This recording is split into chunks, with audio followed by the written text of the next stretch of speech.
అమెరికాలోని చికాగో 1939వ సంవత్సరం. రాత్రి 9 గంటలు దాటి 15 నిమిషాలయింది. ఒక తెల్లటి కారు వచ్చి ఓ హెన్రీ బాల్ రూమ్ ముందు ఆగింది. లేత గ్రే కలర్ సూట్లో హుందాగా దిగాడు జెర్రీ పాల్యూస్. ఓ కోటీశ్వరుడు తన పుట్టినరోజు ఫంక్షన్ని జరుపుకుంటున్నాడు ఆ రోజు. అతడి స్థాయి ఏమిటో ఆ హాల్ అలంకరణ బట్టే అంచనా వేయవచ్చు. అందరినీ ఒకసారి పలకరిస్తూ పుట్టినరోజు చేసుకుంటున్న వ్యక్తి దగ్గరికి వెళ్ళాడు జెర్రీ. తాను తెచ్చిన గిఫ్ట్ను చేతిలో పెట్టి విషెస్ చెప్పాడు. తర్వాత ఓ వైన్ గ్లాస్ అందుకొని ఓ పక్కగా ఉన్న టేబుల్ దగ్గరికి వెళ్ళి కూర్చున్నాడు. అక్కడో అమ్మాయి ఒంటరిగా కూర్చొని ఉంది. పాల నురగలాంటి తెల్లని గౌను వేసుకుంది. నెమ్మదిగా మాటల్లోకి దింపి ఆమెను ఆకట్టుకున్నాడు. ఇద్దరూ కారులో బయలుదేరారు.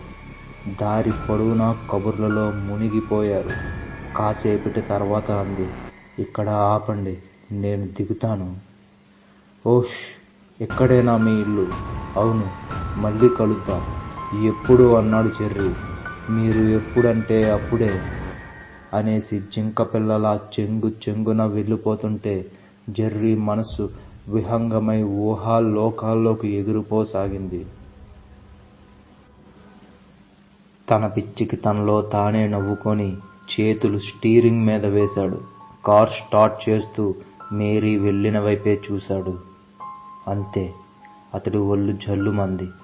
కారు ఆపి గబగబా దిగాడు. ఎదురుగా ఉన్న బోర్డు మీద పెద్ద పెద్ద అక్షరాలు అంత చీకట్లోనూ స్పష్టంగా కనిపిస్తున్నాయి. Resurrection cemetery. హడలిపోయాడు జెర్రీ. చుట్టూ చూశాడు. అక్కడ ఇల్లేమీ లేవు. అంతా శ్మశానమే.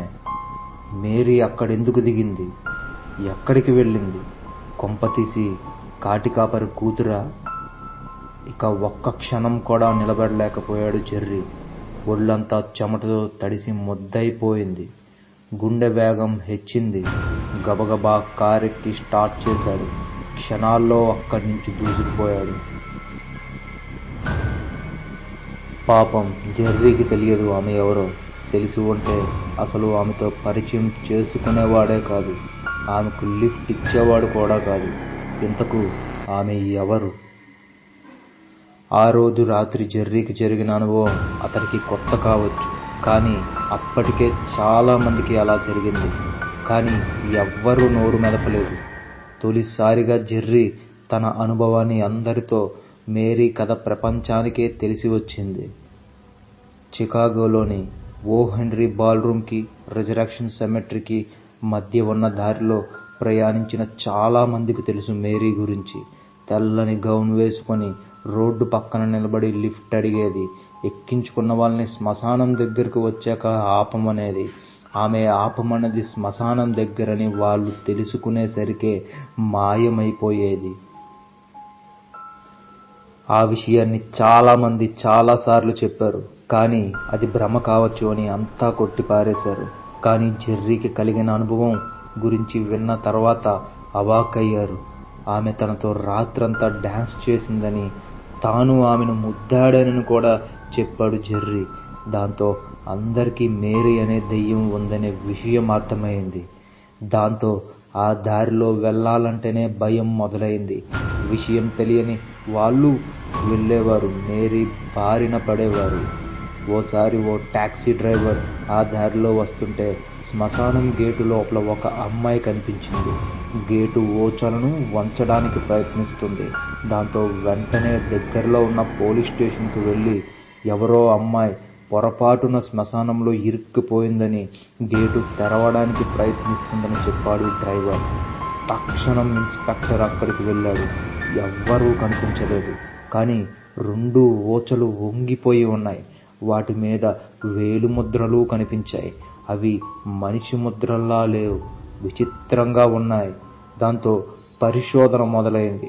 రిజరక్షన్ శ్మశానంలో సమాధి అయిన మేరీ పేరుగల మృతులందరి గురించి ఆరా తీయడం మొదలు పెడితే తెలిసింది ఆత్మగా సంచరిస్తున్న మేరీ అసలు కథ.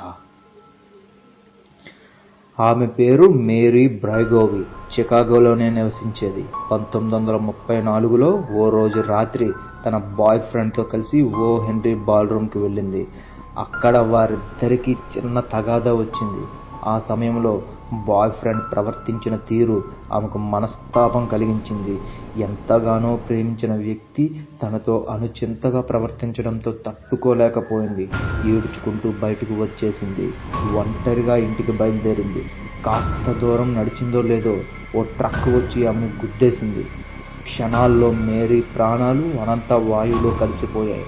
మేరీని రిజరక్షన్ శ్మశానంలో పాతిపెట్టారు ఆమె తల్లిదండ్రులు. నాటి నుంచి ఆమె ఆత్మ బాల్రూమ్కి శ్మశానానికి మధ్య సంచరిస్తూనే ఉంది.